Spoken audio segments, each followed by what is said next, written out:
এটা আমাদের ঢাকা লালবাগেরই। জি। সেটা এখানে একটা মাদ্রাসায় বয়স্কদের রাত্রিবেলায় আরবি শেখানো হয়। রাত 10টার দিকে সেই বয়স্কদের নিয়ে আরবি পড়াতে বসায়। তো সেইখানে একজন বয়স্ক বৃদ্ধ লোক আরবি শিখতে আসে। তো উনিও খুব হাজি সাহেব, খুব ভালো উনি আরবি শিখে, এবং বিশেষ করে ওনার সাথে যে উস্তাদ জি আরবি শিখায় তার সাথে এমন একটা ভালো সম্পর্ক হয়ে গেছে, খুব কাছের মতো, এবং তার ফ্যামিলির সাথে মিশে গেছে। তো বিশেষ ওনাকে একটু প্রাইভেট আলাদা নিজে ইসলাম শিক্ষার ভিতরে জ্ঞান অর্জনের জন্য তাকে নিজ বাড়িতে কিছু আলাদা সময় দেওয়া হতো। জি। তো এখানে বিশেষভাবে যখন উনি ওনার বাড়িতে আরবি শিখতে যান, ইসলাম শিখতে যান, ওনার উস্তাদজির কিছু কিছু যে সমস্যা বাড়িতে ছিল, উনি যাওয়ার পর থেকে কিছু অনেকগুলো সমস্যার সমাধান আপনার থেকে হতে লাগলো। জি। তো প্রথম সমস্যাটা উস্তাদজির ছিল ওনার একটি বড় মেয়ে খাদিজা। বিশেষ উনি মাদ্রাসার একজন শিক্ষিকা ছিলেন, আলেমা। ওনার বিবাহ হইতো না। ওই হাজি সাহেব যাওয়ার পরে ওই মেয়েটার বিবাহ খুব দ্রুতই হয়ে যায়। এরপরে ওনার স্ত্রী অসুস্থ থাকতো, শারীরিক সমস্যাগুলো থাকতো। হাজি সাহেব আসাতে তার স্ত্রীর অনেকগুলো রোগ ব্যাধি দূর হয়ে যায়। এরপরে ওনার মেজমে একটা ছিল জান্নাত। উনি যখন রাত্রে ঘুমাতো, ওনার বালিশের ভিতরে অনেকগুলো টাকা পাওয়া যেত। তো প্রায় বেশ অনেক দিনই অনেকগুলো টাকা পাওয়া যেত, এবং ঘরটা তো কিছু উন্নত ভাব, ওস্তাদজিরও কিছু অন্যরকম উন্নত ভাবের প্রকাশ দেখাতে। তো ওস্তাদজি আবার হাজি সাহেবের প্রতি অনেক সন্তুষ্ট ছিল। জি। তো এইবার ঈদের ছুটিতে, মাদ্রাসা ছুটিতে, ওস্তাদজির বাড়ি ছিল চাঁদপুর। উনি এখানেও ওনার মহিলা মাদ্রাসা আছে। তো উনি ছুটি বাড়িতে তার পরিবারকে সবাইকে নিয়ে সেই দেশে বাড়িতে যান বেড়াতে। জি। তো সেই হাজি সাহেব ওস্তাদজি ওইখানকার মসজিদে ঈশার নামাজ পড়ার পরে তার সাথে সাক্ষাৎ হয়। তো ওস্তাদজি অবাক হয়ে যায়, হাজি সাহেব এখানে কেন? উনি তো ঢাকায় আমাদের কাছে বয়স্ক লোকদের সাথে আরবি পড়তে বসে, বা আমার ফ্যামিলিতে ঢাকায় আসে, কিন্তু উনি চাঁদপুরে এই রাত্রে ঈশার নামাজ পড়ে আমার মসজিদে। উনি দেখে খুব খুশি যেমন হন এবং অদ্ভুত হন উনি, যে উনি কি করে আসলো, অবাক হয়ে যায়। তো ওনাকে এই কথা জিজ্ঞেস করেন যে হাজি সাহেব আপনি এখানে কেন? তো উনি বলতেছে আমি সবখানেই যেতে পারি। আচ্ছা। তো সেটা আবার ওস্তাদজি মাথা ভিতরে আনেনি যে উনি কথাটা কেন বলতেছে যে আমি সবখানে যেতে পারি। হাজি সাহেব বলতেছে আমি সব জায়গায় যেতে পারি, সব জায়গায় আমার যাওয়া যায়। তো বলছে ঠিক আছে আপনি আসছেন, আমার বাসায় আসেন, বেড়াই দিয়ে যান। তো ওস্তাদজির ঘরে নিয়ে যাওয়া হয়। সেখানে কিছুক্ষণ কথাবার্তা পড়ে, এবং তার মাদ্রাসাতেও, যে মাদ্রাসা মহিলা মাদ্রাসা আছে সেখানে নিয়ে বসায় দফতরে। কিন্তু ঘটনা হঠাৎ রাত্রিবেলায় যেটা ঘটে, জান্নাত অর্থাৎ মেজো মেয়েটাকে খুঁজে পাওয়া যাচ্ছিল না। হাজি সাহেব সেখানে নেই, এবং তার মেজো মেয়ে উনিও নেই। সেই জান্নাতকে খুঁজে না পাওয়াতে উস্তাদির কাছে খবর আসলো যে আমরা খুঁজে আশপাশে তার আত্মীয় স্বজন সব বাড়িতে তালাশ করলাম, রাত হয়ে যাচ্ছে, মেয়েটাকে তো খুঁজে পাচ্ছি না। জি। তো উস্তাদজিও হলো যে হাজি সাহেবকে তো বিদায় যাওয়ার আগে তো দেখলাম না, তো হাজি সাহেবও নেই, ওনার মেয়েটাকেও তালাশ করতে যাচ্ছে না। তো হাজি সাহেবের আবার একটি মাসালা জানা ছিল, সেটা হচ্ছে সূরা ওয়াদ-দুহা এক বসায় 2000 বার পড়লে নিখোঁজ ব্যক্তির সন্ধান মেলে। আচ্ছা। তো ওস্তাদজি ওযু করে সেই দুহা সূরাটা পড়া শুরু করে দিল। যখন পড়তেছিল, বেশ সম্ভবত কয়েকবার পড়াতেই নাকি সেই জিন অর্থাৎ হাজি সাহেব, উনি হাজির হয়ে গেলেন। হাজির হয়ে বলতেছেন ওস্তাদজি আপনি কেন চিন্তিত হচ্ছেন, আপনি পরেশান কেন? আপনার মেয়েটাকে আমি নিয়ে গেছি। এই কথা শোনার সাথে সাথে ওস্তাদজি নাকি উনি অজ্ঞান হয়ে যান, অচেতন হয়ে যান। তখন তার ফ্যামিলি সবাই আসে, আসার পরে পানি দেয়, এবং যখন সে চোখটা খুলে জ্ঞানটা ফিরে আসে, তখন ওস্তাদজি বলে সবাইকে, এই তোমরা এখন কেউ আমার মেয়েকে নিয়ে ভাবনা না, কেউ আমার মেয়েকে খোঁজো না, আমি বুঝতে পারছি কি হয়েছে, তোমরা তোমাদের কাছে থাকো, আমি পরে দেখবো।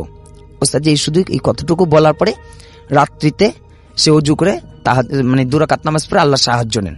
সেখানেও সেই হাজি সাহেব হাজি এসে বলতেছে যে ওস্তাদজি আপনি কেন চিন্তা করতেছেন, আমি আপনার মেয়েকে আমি সাথে করে নিয়ে গেছি, আমি জিন, এবং আমি আপনার কাছে লেখাপড়া, আমি কোরআন শিখতাম, আমি আপনার কাছে আসছি, ওকে আমার খুব পছন্দ, আমি আপনার শহরে যেগুলো হতো সব আমি করে দিতাম।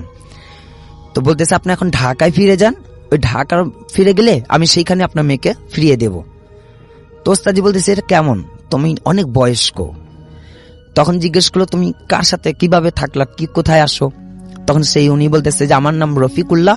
সেই জিনটা বলতেছে যে আমার নাম, হ্যাঁ হ্যাঁ, বলতেছে যে রফিকুল্লাহ এবং আমার মাও আমার সাথে থাকে এবং 900 বছর বয়স। উনি অনেক বড় আলেম, অনেক ভাষা জানে। এরপরে উনি বলতেছে আপনি যদি ঢাকা ফিরে যান সেখানে আপনার মেয়েটাকে ফিরিয়ে দেব। তো ওস্তাদজি দিনের বেলাতে কাউকে ওনার পরিবারকে বলেন তোমরা আইসো, আমি এখন ঢাকা চলে যাই। উনি ঢাকায় আসেন, আসার পর ওনার মাদ্রাসাতে খুলে যখন আসেন তখন রাত্রিবেলা তার মেয়েকে ছাদ উপরে দিয়ে যাওয়া হয়।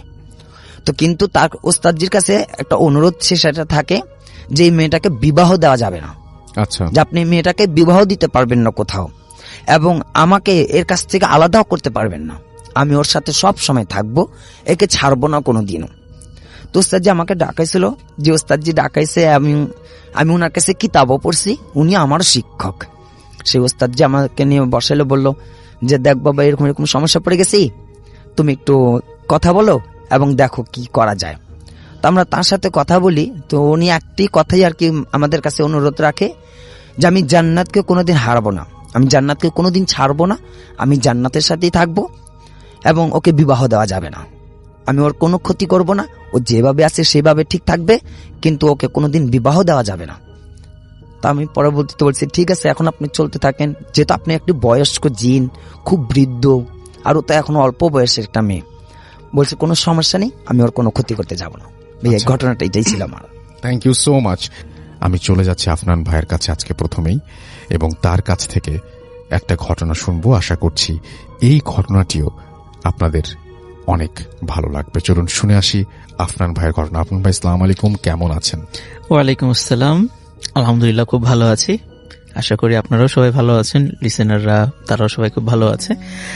আসলে ভাই এখন যে ঘটনাটি আমি শেয়ার করব, সেই ঘটনাটি শেয়ার করার আগে একটা কথা আমি বলে নিই। ঘটনাটি আমি যখন পাই আমার এক স্টুডেন্টের কাছ থেকে, আমি মানে অনেক চিন্তা করেছি যে ঘটনাটাকে আমি বলবো কি বলবো না। কারণ মানে এই ঘটনাটি একদম মানে হরর কোনো সিনেমার কাহিনীর মতো মিলে যেতে পারে, বা কোনো হরর নাটকের সাথেও মিলে যেতে পারে হয়তোবা, আমি জানি না।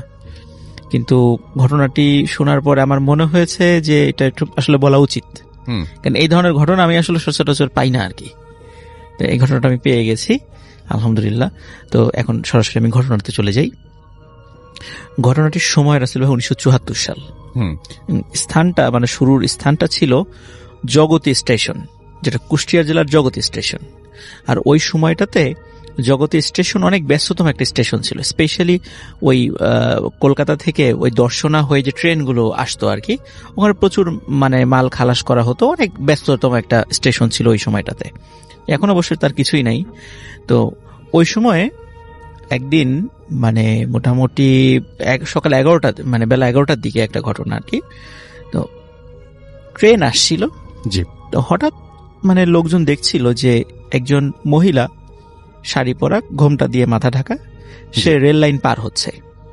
তো সবাই দূর থেকে বলছিল যে ট্রেন আসছে, থামেন থামেন বা পার হন না, এরকম বলছিল সবাই। কিন্তু উনি কোনো কথা না শুনে ট্রেনের হঠাৎ করে লাইনের উপরে উঠে যান, এবং ওখানেই উনি রাসেল ভাই মানে ট্রেনে কাটা পড়েন, 2 টুকরো হয়ে যায় ওনার দেহ। এবং আর একটা বিষয় রাসেল ভাই, ওনার কোলে কিন্তু একটা ছোট্ট বাচ্চা ছিল। আচ্ছা। তো সবাই চিন্তা করছে যে উনি কি আসলে সুইসাইড করেছে নাকি আচমকা মানে পার হওয়ার সময় এরকম দুর্ঘটনা ঘটে গেছে, এটা শিওর না, মানে কেউ বুঝতে পারেন নাই। তার স্বাভাবিক হাঁটা দেখে মনে হয়েছে হয়তো উনি খেয়াল করেন নাই, মাথায় ঘোমটা ছিল, পাশের থেকে উনি দেখতে পারেন নাই, হয়তো এমনটা হতে পারে। কেউ বলেছে হয়তো বা সুইসাইড করেছে, এরকম মনে হতে পারে। কিন্তু আসলে কোলে বাচ্চা নিয়ে সুইসাইড করবে কেন, এটাও আবার অনেকে বলেছে। যাই হোক রাসেল ভাই, মানে অদ্ভুত ব্যাপার হলো উনি যখন রেলে 2 ভাগ মানে কেটে 2 টুকরো হয়ে গেছেন, মানে সবাই পরবর্তীতে এই ডেড বডির কাছে গিয়ে দেখে যে উনি কোলে যেভাবে বাচ্চাটা জড়িয়ে ধরেছিলেন ঠিক ওইভাবে জড়িয়ে ধরে আছেন ওনার দেহের উপরের অংশ, এবং বাচ্চাটি সম্পূর্ণরূপে অক্ষত ছিল। তো এই বাচ্চাটি ওই সময় ওই স্টেশনের খালাসি হিসাবে কাজ করা ফিরোজ মিয়া নামে একজন লোক, উনি এই বাচ্চাটি ওইখান থেকে গ্রহণ করেন। এখানে বলে রাখা ভালো, ফিরোজ মিয়া ছিল নিঃসন্তান। তো উনি প্রথমে চিন্তা করেছিলেন যে যারা মানে যদি এই লাশের কোনো আত্মীয় স্বজন আসে তাহলে তাকে বাচ্চাটা বুঝিয়ে দিবেন আর কি। কিন্তু আসলে ভাই একদিন যায়, 2 দিন যায়, 3 দিনের দিন যখন কেউ আসলো না, লাশটি তখন বেওয়ারিশ হিসাবে দাফন করা হয়। এবং পরবর্তীতেও কেউ ওই লাশের খোঁজ খবর নিতে আসে নাই, বা কেউ মারা গিয়েছেন কিনা ওই মহিলার খোঁজ খবর নিতে কেউ আসেন নাই আর কি। তো ওই সময় তো যোগাযোগ ব্যবস্থাও এত ভালো ছিল না, তো যার কারণে ওইভাবে হয়তো খোঁজ তারা হয়তো পানি নাই কখনো, এমনও হতে পারে। তো এখন যেহেতু ফিরোজ মিয়া পরিবার নিঃসন্তান, মানে উনি হাজবেন্ড ওয়াইফ দুজন, মানে ওনার ওয়াইফ এবং উনি টোটালি একটা সন্তানের জন্য ওনাদের প্রতি খুব হাহাকার ছিল। যেহেতু ওই সন্তানটা উনি ওনার স্ত্রীর কোলে দেন, তো ওনার স্ত্রীও ওই সন্তানকে খুব মানে ভালো করে আদর যত্ন শুরু করেন। এবং ঘটনার শুরুটা রাসেল ভাই এই সময় থেকেই আর কি। তো ওনাদের পরবর্তীতে আসল ভাই ঘটনাটা যেখানে আমি যেভাবে মানে পেয়েছিলাম আর কি, উনি পরবর্তীতে দিনাজপুরের পার্বতীপুরে চলে গিয়েছিলেন আর কি। তো আমার এক স্টুডেন্ট দিনাজপুরের, সেই আর কি এই ঘটনাটা আমার কাছে শেয়ার করেছিল। এখন আসল ভাই আমি মূল জায়গাতে চলে যাচ্ছি। তো উনি থাকতেন পাশেই রেলের একটা জায়গায়, উনি থাকতেন একটা ঘর তৈরি করে উনি থাকতেন।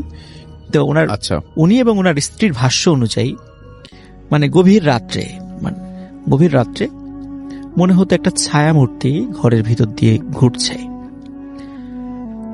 যদি ওনারা আলো জ্বালাতেন তখন কাউকে দেখতেন না, তো মনে করতেন হয়তো বা মনের ভুল, এমনি হতেই পারে এরকমটা। এরকম 1 দিন 2 দিন রাসেল ভাই।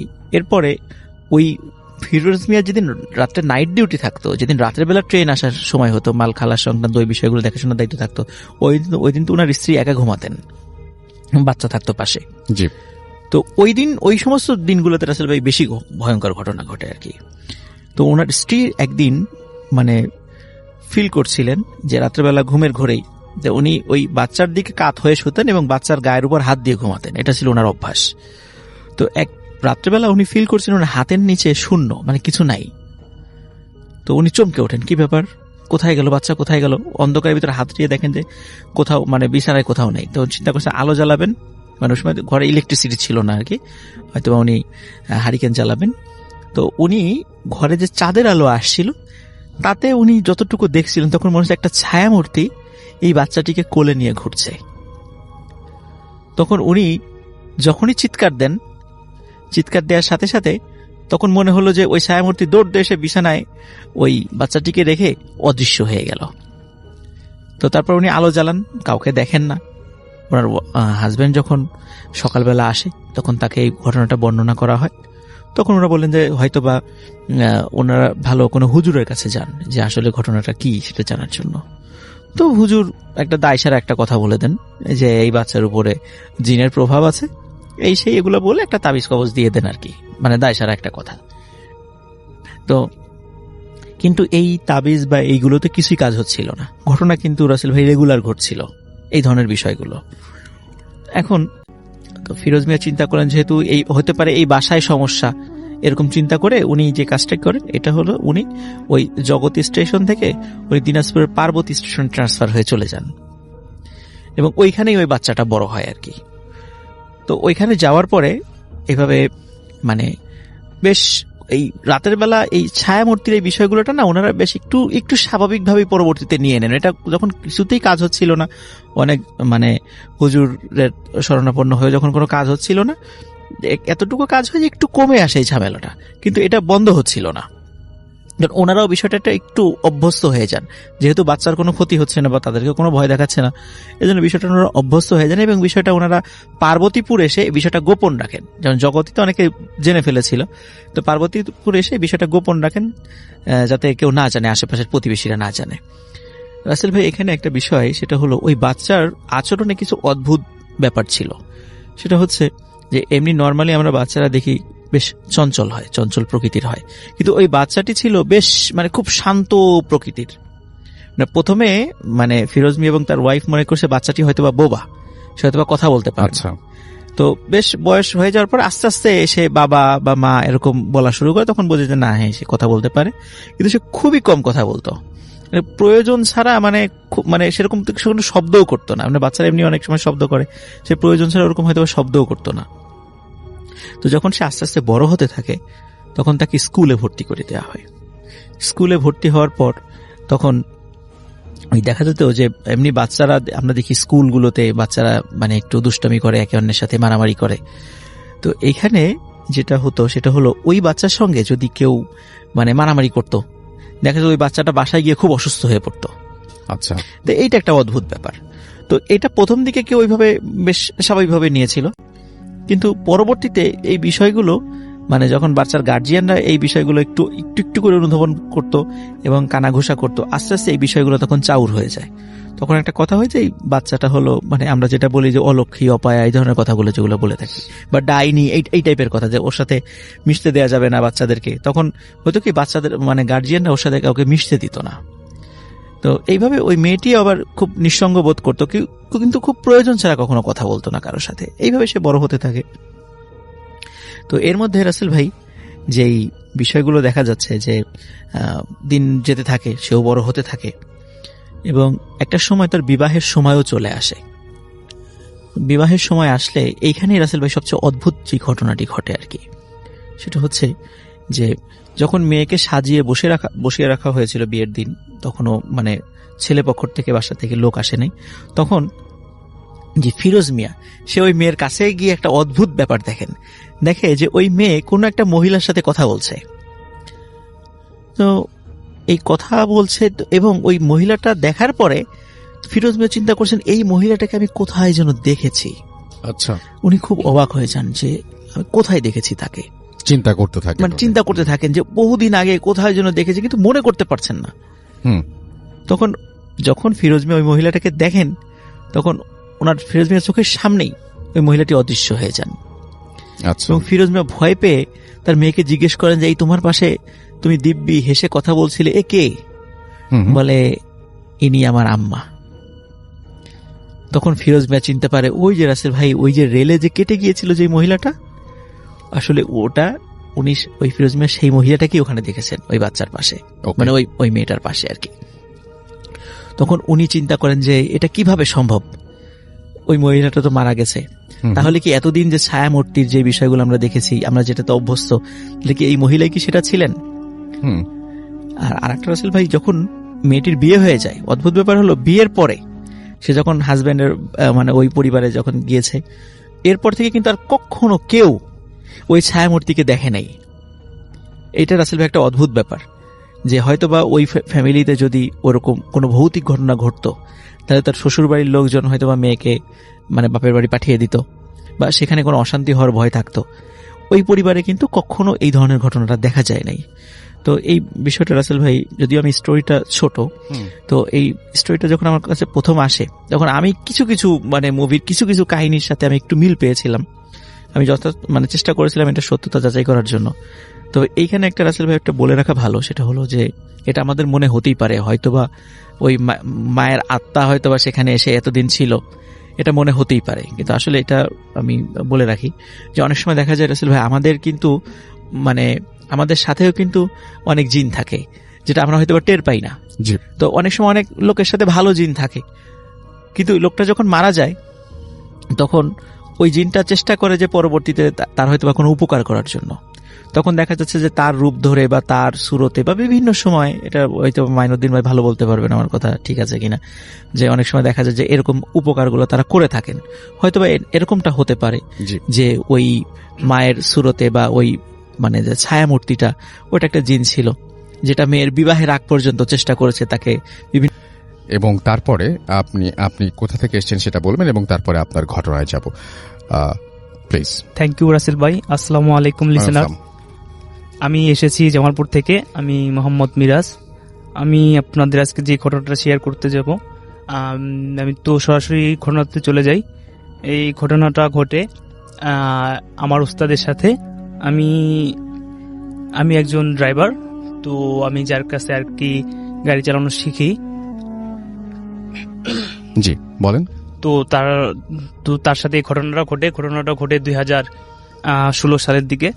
তো আমার উস্তাদ ফার্স্ট টাইমে একটা প্রাইভেট জব করতো, তো তার কাছে একটা আর কি অ্যাম্বুলেন্স চালানোর জন্য একটা অফার আসে। তো সে আর কি ওই আর কি অ্যাম্বুলেন্স জবটা অ্যাকসেপ্ট করার পর সে অ্যাম্বুলেন্স চালানো শুরু করে দেয়। ফার্স্ট কিছুদিন তার সব কিছু নর্মাল ছিল, তার সাথে সব কিছুই স্বাভাবিক ছিল, কিন্তু তারপর আরেকটা জিনিস রাসেল ভাই, অ্যাম্বুলেন্স যারা চালায় তারা অনেক সময় অনেক লাশ তারা আর কি করে থাকে। তো এটা একটা তার সাথে এই ঘটনাটা ঘটে যখন তিনি আর কি তার কাছে রাত 1:30টার দিকে একটা ফোন আসে যে একটা লাশ, অ্যাক্সিডেন্টের লাশ তিনি আর কি তাকে জামালপুরের সরিষাবাড়ি জেলায় দিয়ে আসতে হবে। তো তিনি আর কি কলটা রিসিভ করে সেইখানে যান। আসার পর লাশটাকে সরিষাবাড়িতে নামিয়ে আসার পর তার গাড়িতে কেউ ছিল না, তিনি ছিল একা। রাত্রি তখন 2:30 বাজে। তো তিনি রাস্তার মাঝপথে এসে যেটা লক্ষ্য করলো সেটা জন্য তিনি একটুও প্রস্তুত ছিল না। তিনি দেখতে পান যে রাস্তার মাঝখানে অনেক বড় একটা লোক রাস্তার দুপাশে দুপা রেখে উপরের দিকে হয়ে দাঁড়িয়ে আছে। তো এটা দেখে সে সাথে সাথে গাড়িটা ব্রেক করে এবং প্রচন্ড আর কি ভয় পেয়ে যায় যে এত বড় লোক রাস্তার দুপাশে দুপা রেখে এভাবে দাঁড়িয়ে আছে। তো ওনার সাথে আপনার সিগারেট ছিল, সাথে সাথে তিনি একটা সিগারেট ধরান। তো সিগারেট ধরানোর সাথে সাথে আর কি ওই জিনিসটা অদৃশ্য হয়ে যায়। তো এইভাবে সেই দিন সে বাড়ি ফিরে। তারপরের দিনে আর কি আরেকটা আপনার লাশ তিনি আর কি টিপ হয়। তো রাসেল ভাই ওই লাশটা আসলে স্বাভাবিকভাবে মৃত্যু হয়নি। ওই লাশটা আর কি বাথরুমে যে ব্যক্তিটি মারা গেছে ওই ব্যক্তিটি আর কি স্বাভাবিকভাবে মরেনি, সে বাথরুমে গিয়ে আর কি মারা গেছে। পরে ওনার লাশটি বাথরুম থেকে আনার পরে তো ওনার গ্রামের বাড়ি ছিল আর কি বক্সিগঞ্জ, তাকে জামালপুর সদর থেকে বক্সিগঞ্জে নিয়ে যাওয়ার জন্য সেই টিপটা আসে। তো উনি আর কি ওই টিপটা যখন নিয়ে যায় রাত্রির 3টার দিকে, তো তখন তিনি প্রচন্ড ভয় পায়। তো তখন যিনি লাশটা রেখে আসতেছিল তো ওনার গাড়ির আর কি নর্মালি ষাটটি টানছিল, কিন্তু সে একসময় ফিল করলো যে তার গাড়ি আর এগোচ্ছে না। তো এটা দেখে সে ভীষণ ঘাবড়ে যায়। ঘাবড়ে যাওয়ার পরে আর কি সে আবার সেই সিগারেট ধরানোর পরে সে নর্মালভাবে বাড়ি আসে।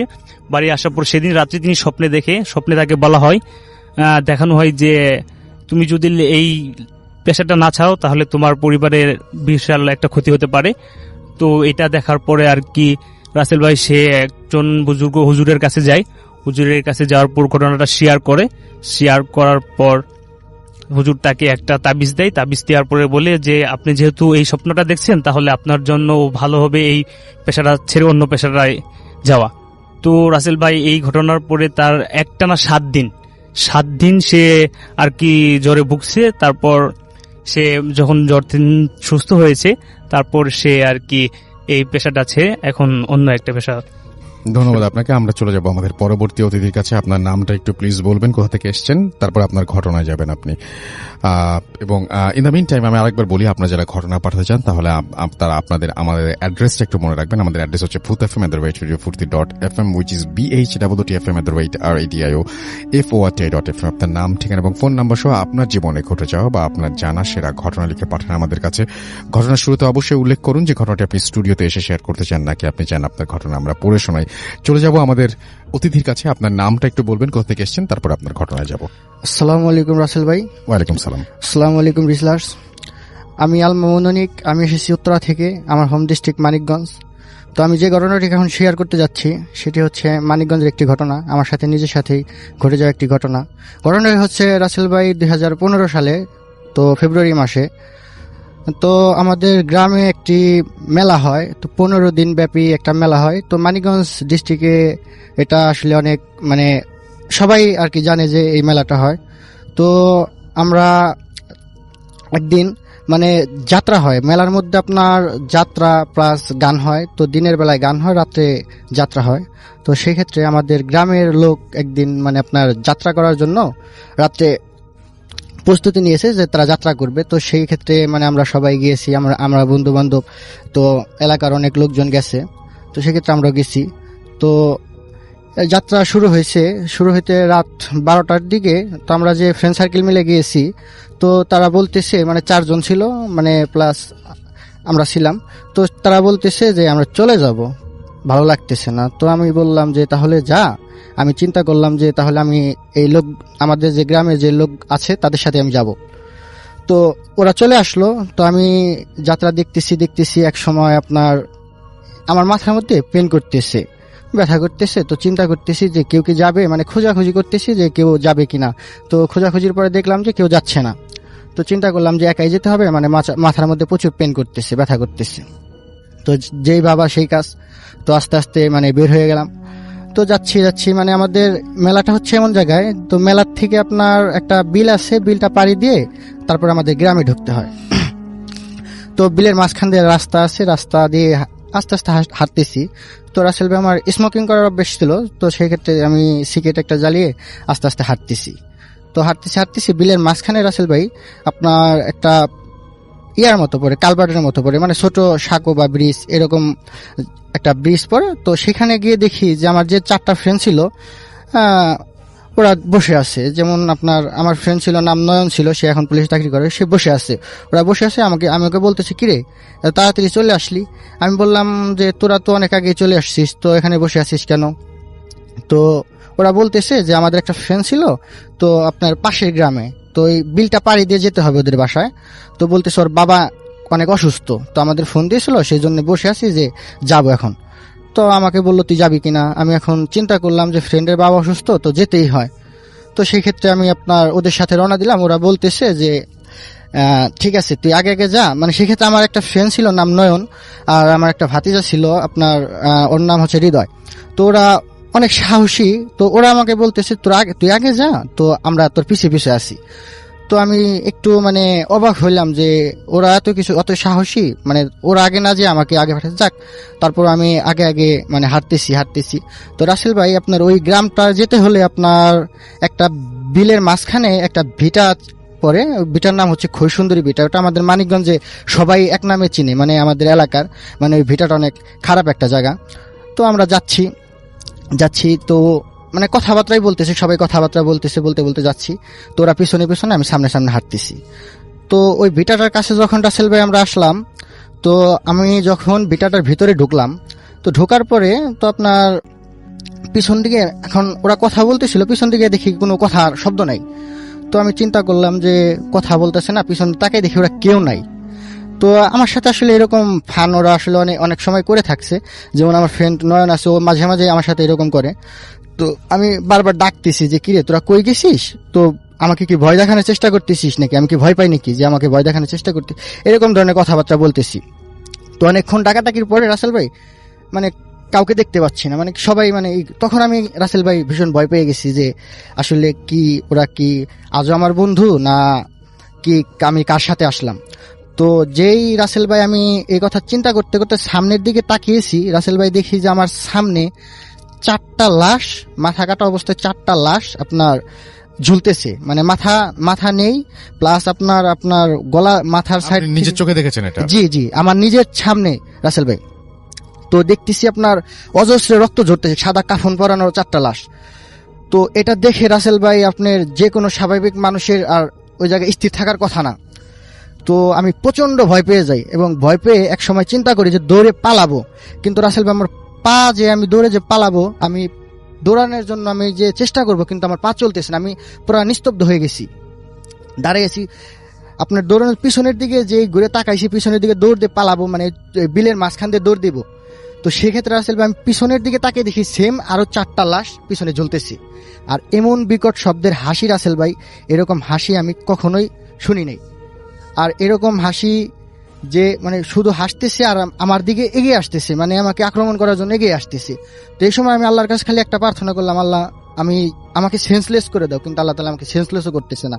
আমি প্রচন্ড ঘেমে, শীতের সময় রাসেল ভাই প্রচন্ড ঘেমে গোসল করার মতো অতিক্রম হয়ে গেছে। তো রাসেল ভাই সেই ক্ষেত্রে আমি কি করব, আমি ওই জায়গায় দাঁড়িয়ে আছি, তো প্রচন্ড আমার হাত পা কাঁপতেছে। তো এমন সময় রাসেল ভাই মিনিট 5 বা 6 মিনিটের মতো আমি ওই জায়গায় দাঁড়িয়েছিলাম। তো এমন সময় আমি বিলের সাইড থেকে দেখতেছি একটা লোক, আপনার লাইট দিয়ে একটা লোক বানালে যেরকম মনে হয়, মানে একটা লোক রাত্রের বেলায় লাইট দিয়ে মানে হেঁটে আসতেছে, পুরো শরীর লাইট দিয়ে বানানো, এরকম একটা লোক হেঁটে আসতেছে আমার দিকে। তো রাসেল ভাই এটা দেখে আমি আরো প্রচন্ড ভয় পেয়ে যাই যে এই লোকটা আবার কে আসতেছে, এমনি এক বিপদের মধ্যে পড়ছি, আবার কোন লোকটা আসতেছে, আবার কি কোন বিপদে পড়ি আল্লাহ। তো রাসেল ভাই আমি দোয়া কালেমা, তারপর আয়াতুল কুরসি যা পারতেছি রাসেল ভাই সবই পড়তেছি, কিন্তু কোনো কিছুতে কোনো কাজ হচ্ছে না। তো সেই ক্ষেত্রে রাসেল ভাই ওই লোকটা যখন আমার কাছাকাছি আসে, আসার পরে আমি লোকটার চেহারা যখন দেখি, লোকটা পুরা ধবধবে সাদা একটা লোক, নুরানি চেহারা, প্লাস আপনার মাথার মধ্যে পাগড়ি পরা, দাঁড়িয়ে আছে জুব্বা পরা। সেই লোকটা আমাকে মানে গম্ভীর গলায় বলতেছে এসে যে তুই এত রাত্রে এই জায়গায় কি করিস?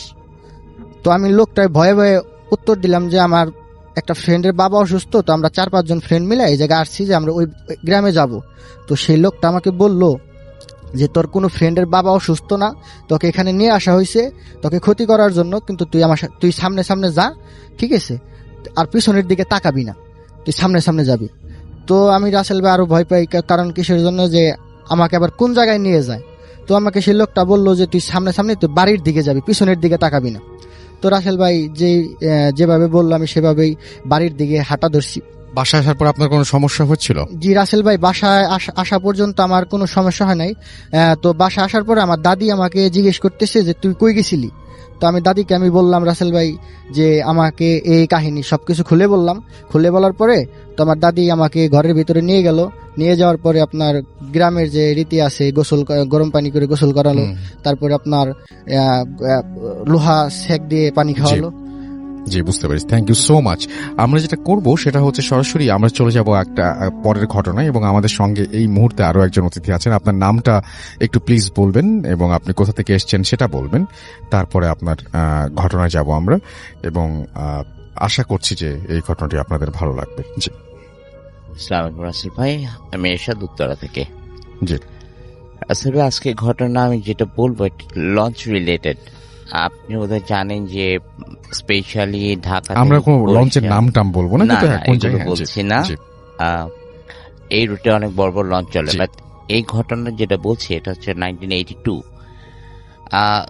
1980, 1981, 1982 এই সময়টায় কিন্তু আপনার এত বড় স্টিল বডি লঞ্চ ছিল না। তখন উডেন বডি ছিল। আচ্ছা। আর এত বড় ছিল না। আচ্ছা। তো আমাদের একটা রিলেটিভ ওনারা প্রথমে শুরু করে লাইক 1981-এ স্টিল বডি লঞ্চ ইয়ে করা, এই রুটে প্রথম আনে। বাট ওগুলো এত বড় ছিল না, ছোটই ছিল। ওকে। এখন if you go to Barishal বা ওই লাইনে যে লঞ্চগুলো আছে, আপনি দেখবেন যে ফার্স্ট ক্লাস কেবিনগুলো অনেকগুলো কেবিন। অ্যাট দ্যাট টাইম ওখানে ছিল মাত্র 4টা অথবা 6টা, ম্যাক্সিমাম 8টা এরকম কেবিন, এবং দ্যাট ওয়াজ ভেরি স্মল, এত বড় ছিল না। তো একবার ঢাকা থেকে একটা লঞ্চ, আমি লঞ্চটা অবশ্যই নামটা বলছি না, তখন নতুন স্টিল বডি হয়েছে, ওটা ঢাকা থেকে চাঁদপুর হয়ে বরিশাল হয়ে বরগুনা যাবে। ওকে। তো ওই লঞ্চটা ফার্স্ট ক্লাস কেবিন ছিল 8টা।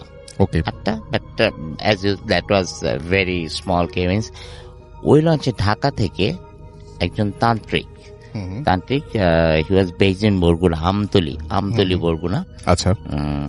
এবং ওনার আরো 4-5 জন সাঙ্গপাঙ্গ 2টা কেবিন ভাড়া নিয়ে ওই লঞ্চে উঠেছে। ওকে। তো তারা যাচ্ছে। তো ওই সময় লঞ্চটা, এখন যত স্পিডে লঞ্চ চলে, ওই সময় তো এটা চলতো না। তো লাইক 1:45 দিকে চাঁদপুর টাচ করেছে। চাঁদপুরে ওখান থেকে মাল উঠতো অনেক, যেগুলো বরিশালে বরগুনা এসব আগে যেত। তো ওখানে কিছুক্ষণ হল্ট করতো লঞ্চগুলো। তো এরকম করে ওখান থেকে লাইক আপনার 1:45 থেকে লঞ্চটা চাঁদপুর লিফট করে, চাঁদপুর টু বরিশাল। হঠাৎ করে রাত 3টার দিকে পুরো ফার্স্ট ক্লাস কেবিন যতটুকু হইচই, অনেক হইচই, কান্নাকাটি, চিল্লে। ফরচুনেটলি আমরা ছিলাম, আমাদের ফ্যামিলিটা পুরাই ছিল লঞ্চে। তা আমি বের হয়েছে, আমার বড় ভাই বের হয়েছে, দেখলাম যে ওই তান্ত্রিক সাহেব যে কেবিনটা ছিল লঞ্চ ছাড়া আগে, ওই কেবিনে ধূপ টুপ অনেক কিছু, মানে বিশ্রী রকমের গন্ধ, সোজা কথা, মানে অনেক কিছু করতেছিল ভিতরে।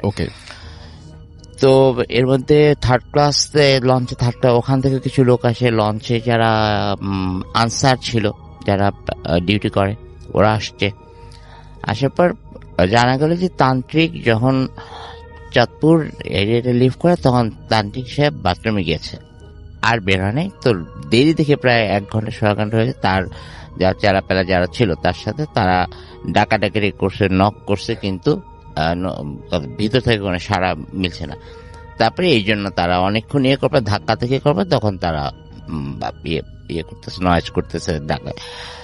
তখন লঞ্চের যে ডিউটিতে যে আনসার যারা ছিল, তাদের যে হেড ছিল, উনি আসলো। উনি এসে লঞ্চের একজন লোক, আই মিন সুপারভাইজার, সে কেরানি একজন, এদেরকে 7-8 জন মিলে দরজাটা ভাঙে টয়লেটের।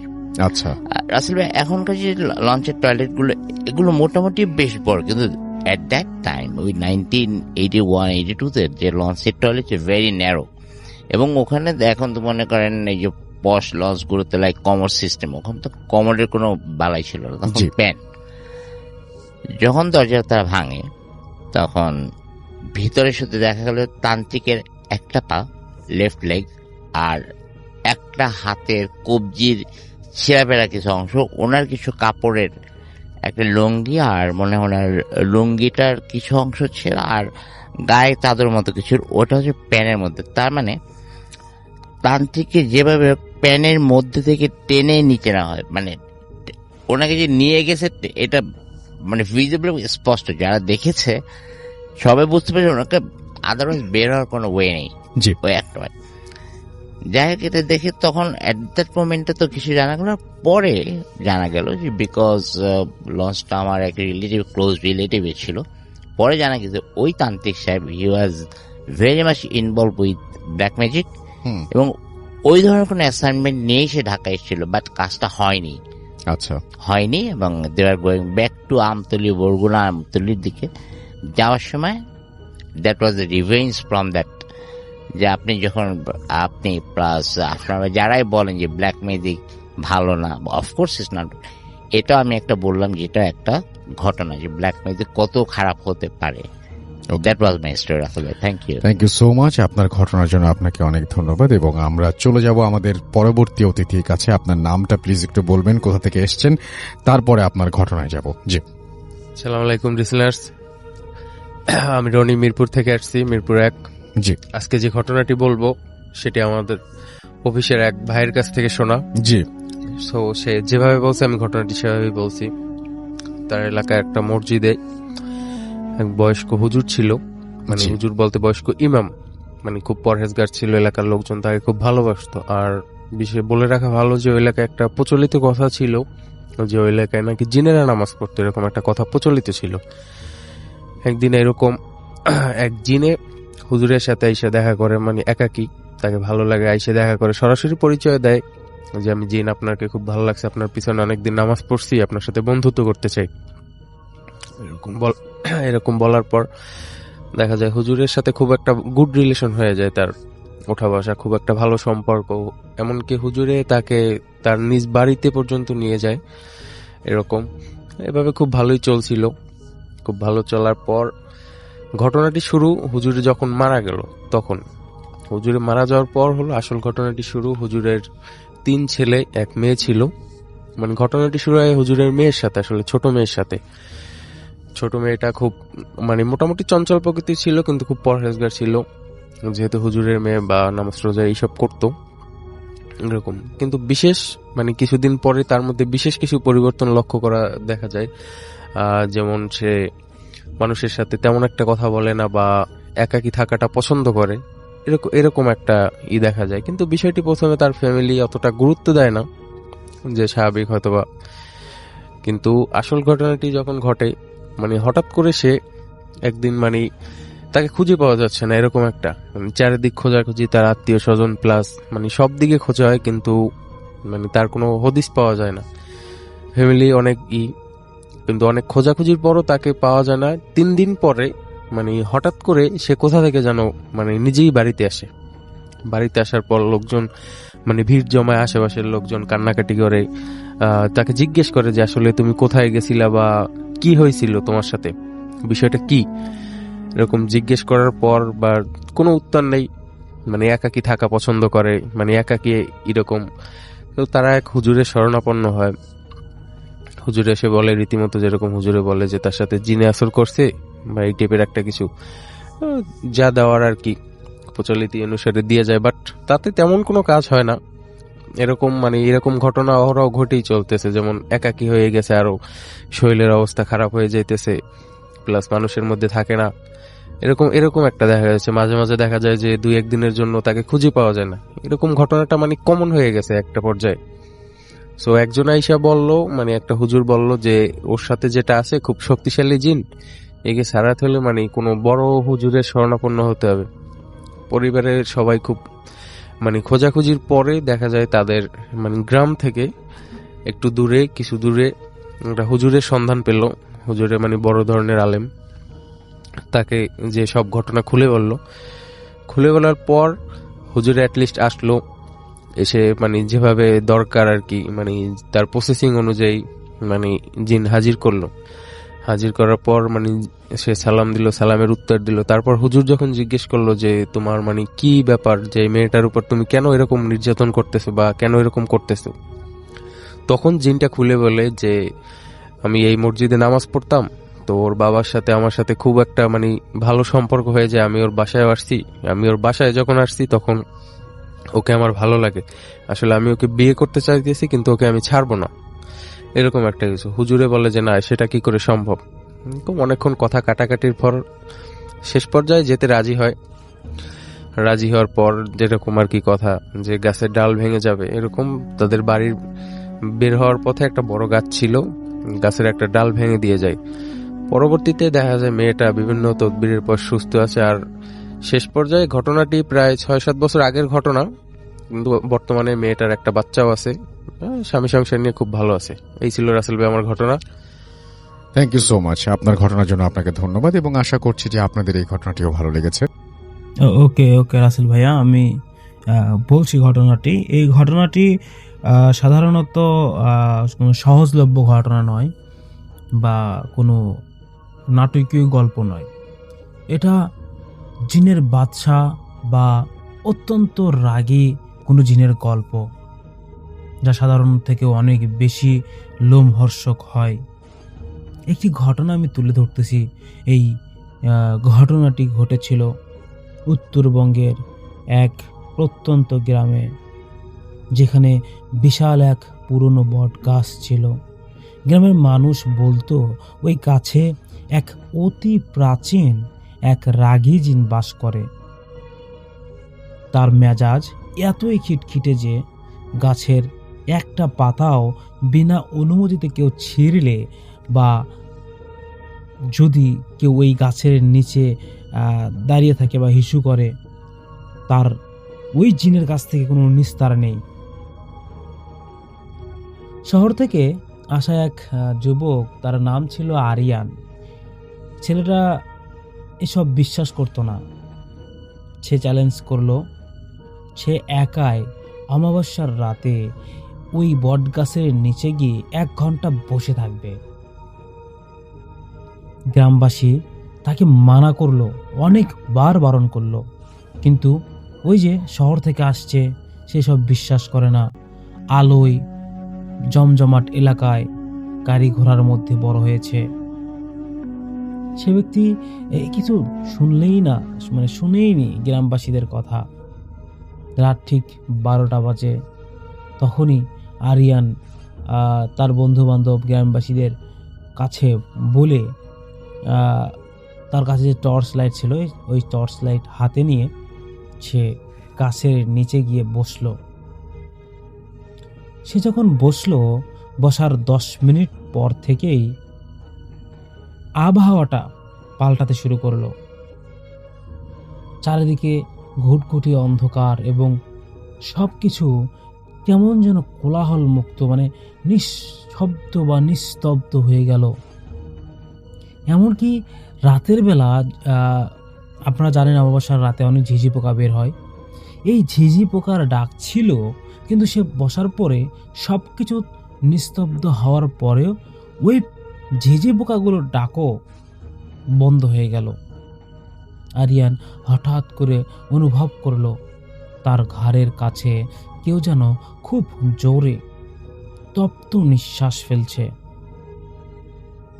এবং সে টর্চ জ্বালাতেই দেখলো উপরে গাছের ডালে এক বিশাল এক জোড়া আগুন পাখির মতো লাল চোখ জল জল করছে। মানে এগুলো আগুন পাখি নাকি অন্য কিছু আপনারা তা কল্পনাতেই বুঝে গেছেন। চলুন আরো ক্লিয়ার করছি। আরিয়ান ওই গাছের নিচে বসেছিল। হঠাৎ করে সে এই আনসারগুলো পেয়ে ভয়ে দৌড়াতে শুরু করলো। কিন্তু সে দেখলো সে যেদিকেই যাচ্ছে ওই ঘুরে ফিরে ওই বটগাছই তাকে টেনে নিয়ে আসছে, বা বটগাছের নিচে এসে চলে আসছে। হঠাৎ বজ্র গম্ভীর আওয়াজ হলো, যেন মাটি ফেটে যাচ্ছে। সে দেখলো গাছটার পেছন থেকে প্রায় 10 থেকে 12 ফুট লম্বা কুচকুচে কালো একটা অবয়ব বেরিয়ে আসছে। তার শরীর থেকে পচা মাংসের উৎকণ্ঠ গন্ধ বেরোচ্ছে। সেই জিনটি রাগী স্বরে আকাশ বাতাস সবকিছু কেঁপে উঠল। তোর সাহস কি করে হলো আমার বিশ্রামের জায়গায় তুই এসে শব্দ করিস? আজ তোর রক্ত দিয়ে আমার তৃষ্ণা মিটাবো। এই শব্দটা আরিয়ান নিজে শুনেছে। আরিয়ান কোনো মতে দৌড়ে গ্রামের নিজস্ব ঘরে ফিরে এসে দরজা বন্ধ করে দিল। কিন্তু আতঙ্ক এখানেই শেষ হলো না। গভীর রাতে সে শুনতে পেল তার ঘরের টিনের চালে মনে হচ্ছে শত শত মানুষ একসাথে নাচছে। ঘরের জানালার কাছে প্রকাণ্ড হাতের থাবা পড়তে লাগলো। হঠাৎ ঘরের মাঝখানে ছাদ থেকে সেই বিশাল জিনের মাথাটি ঝুলে পড়ল।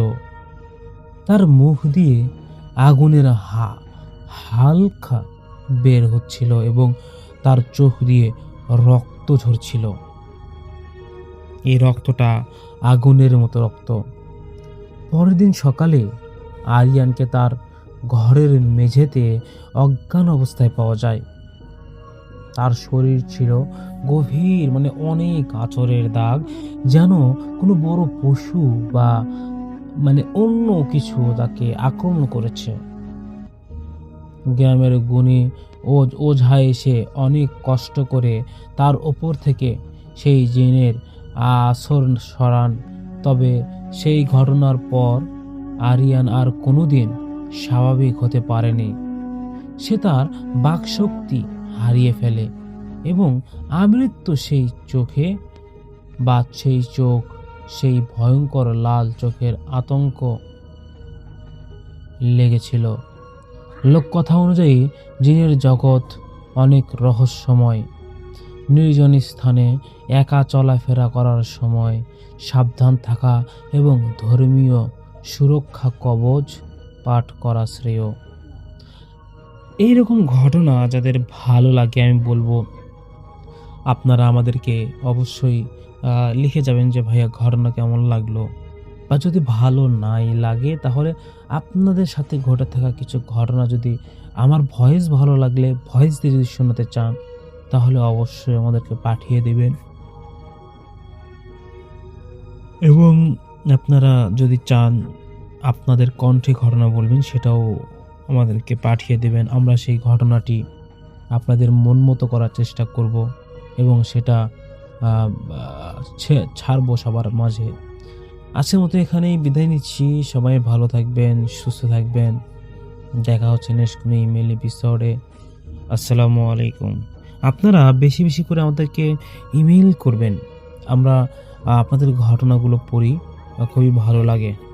যাই হোক, আসসালামু আলাইকুম। আজকের ঘটনাগুলো এতদূর পর্যন্তই। যারা সম্পূর্ণ ঘটনা শুনেছেন তাদেরকে অসংখ্য অসংখ্য ধন্যবাদ। আমরা প্রতিনিয়ত আপনাদের জন্য এইরকম নতুন নতুন ঘটনা বাছাই করে আপনাদের জন্য দেওয়ার জন্য চেষ্টা করি। আপনারা কে কোথা থেকে ঘটনাগুলো দেখছেন বা শুনছেন তা যদি আমাদেরকে কমেন্টের মাধ্যমে জানান তাহলে আমরা একটু খুশি হব, এবং এরকম সারাদিন ধরে বাছাই করা ঘটনাগুলো আমরা চাইবো যে আরও স্পেশাল ঘটনা যেগুলো আছে আপনাদেরকে দেব।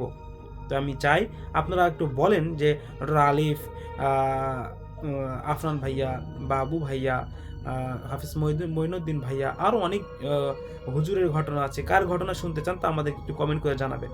এটাই চাওয়া, এটাই আর কি আপনারা আমাদেরকে বলবেন, অথবা আপনাদের সাথে ঘটে যাওয়া কোনো ঘটনা থাকলে সেই ঘটনাগুলো কিন্তু আমাদেরকে আপনারা শেয়ার করতে পারেন, আমরা সেই ঘটনাগুলো আপনাদেরকে শোনাবো। আজকের মতো এখানেই বিদায় নিচ্ছি। সবাই ভালো থাকবেন, সবাই সুস্থ থাকবেন। দেখা হচ্ছে নেক্সট কোনো ইমেল এপিসোডে। আসসালামু আলাইকুম।